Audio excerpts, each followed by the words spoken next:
میرے سے کچھ لوگ ناراض بھی ہو جاتے ہیں اور میں حق بات کہنے سے جھجکتا بھی نہیں ہوں، وہ یہ ہے کہ ہمارے مذہبی طبقے بھی وقت کی اہمیت کو نہیں سمجھتے۔ کبھی صبح پھنس جائے نا کل کے ختم میں، تو جو حال مولوی حضرات کرتے ہیں، ٹائم 7 بجے کا دیا ہوا ہے، 7 بجے تلاوت شروع ہو رہی ہے۔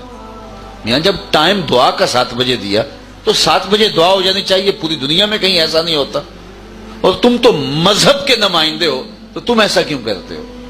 7 بجے تلاوت شروع ہوئی، اب اس کے بعد جو ہے وہ نعت شریف ہوئی۔ نعت شریف کے بعد جس طرح میاں صاحب نے کلام ہی ختموں کے لیے لکھا ہے، تو میاں صاحب کا کلام پڑھنا بھی ضروری ہوا، وہ پڑھا گیا۔ تو اس کے بعد ایک خطیب صاحب آ گئے۔ اب خطیب صاحب اس وقت خطاب کرنے لگے جب لوگ گھڑیوں کو دیکھ رہے تھے، حالانکہ اس وقت خطاب کرنا خطاب تھا، لیکن وہ اس وقت ایک لمبا خطبہ پڑھنے لگے اور کرسی پہ بیٹھ گئے۔ اب لوگ پریشان ہیں کہ ہم نے 7 بجے 7:30 بجے اسکول میں بچوں کو چھوڑنا ہے، 7 بجے کا ٹائم دیا، اب یہاں آگے کیا کریں؟ اگر اٹھ کے جائیں تو جن کی فوتگی ہوئی ہے، جوان بیٹا فوت ہوا ہے، جن کی والدہ فوت ہوئی ہے، وہ کیا سوچیں گے؟ یہ درمیان سے اٹھ کے چلے گئے۔ اب یہ حکمت ہی نہیں سمجھ رہے، اور یہ اب خطاب شروع ہو گیا، اور خطاب اتنا لمبا اور بے مقصد، اس میں بات بھی کچھ نہیں ہے۔ اور وہ خطاب ختم ہوا تو پھر اس کے بعد کہا کہ اب ایسا کرو کہ ایک مرتبہ جو ہے وہ سورہ فاتحہ اور 3 مرتبہ سورہ اخلاص پڑھو اور مل کر دو۔ چلو بندوں نے کہا یہ جان چھوٹ جائے گی، جلدی جلدی پڑھا۔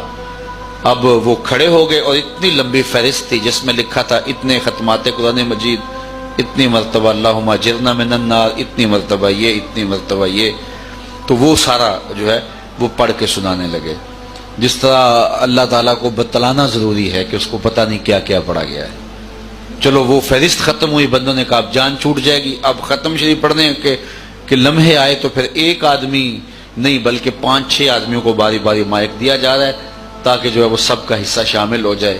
چلو قرآن مجید کی تلاوت ختم ہوئی، لوگوں نے کہا کہ اب دعا ہونے لگی ہے، تو دعا ہونے لگی تھی تو درود تاج شروع ہو گیا۔ درود تاج کا میں منکر نہیں ہوں، لیکن دیکھو لوگوں کو 7 بجے کا ٹائم دیا ہے اور 8:30 بج رہے ہیں، لوگوں نے بچوں کو سکول میں چھوڑنا ہے، اور پس ماندگان کی وجہ سے وہ مروتن اٹھ کے بھی نہیں جا پا رہے، اور اب درود تاج لوگ بے چین ہیں اور تم اس وقت درود پڑھ رہے ہو۔ اور پھر اس کے بعد جو ہے درود شریف سے ہی بلغ العلا بکمالہ ہی، وہ درمیان سے ایک نعت خواں نے نکالا اور اس کو پکڑ کے نعت شروع کر دی۔ بندوں نے سمجھا تھا کام ختم ہو گیا، لیکن جو ہے وہ دوبارہ وہی کام شروع ہو گیا۔ خیر چلو وہ نعت خوانی ختم ہوئی، پھر اس کے بعد جو ہے وہ اب کہا گیا کہ اب دعا ہوگی۔ اب جس پیر صاحب کو بلایا ہوا تھا دعا کے لیے وہ بالکل تازہ دم تھے، ابھی تک بیٹھے ہوئے تھے، اب انہوں نے جو ہے وہ دعا شروع کر لی تو وہ دعا ختم کرنے کا نام ہی نہیں لیتے۔ وہ دعا کر رہے ہیں، لوگ دعا کر رہے ہیں یا اللہ دعا ختم ہو جائے۔ اور اس کے بعد دعا ختم ہوئی، لوگوں نے شکر کا کلمہ پڑھا، تو ایک آدمی جو ہے وہ درمیان سے کھڑا ہوا، جناب دعا ہو جائے۔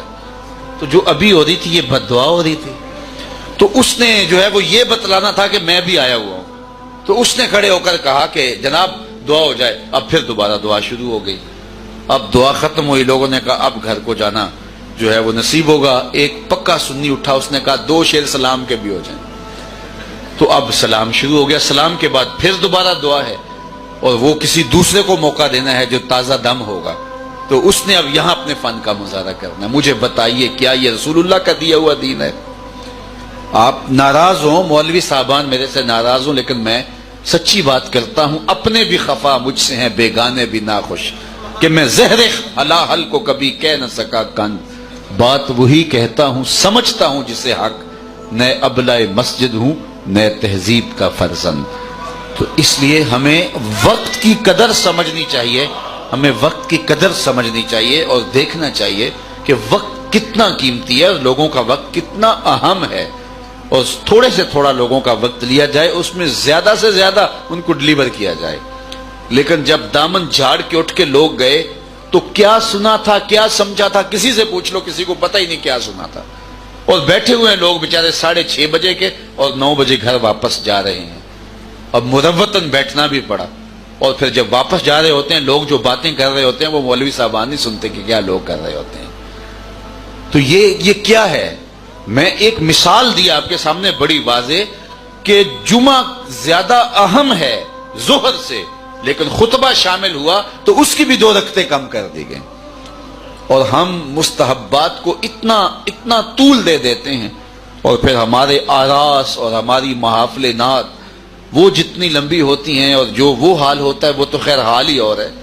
اور پھر جب فرائض کی باری آتی ہے تو وہاں کوئی موجود بھی نہیں ہوتا.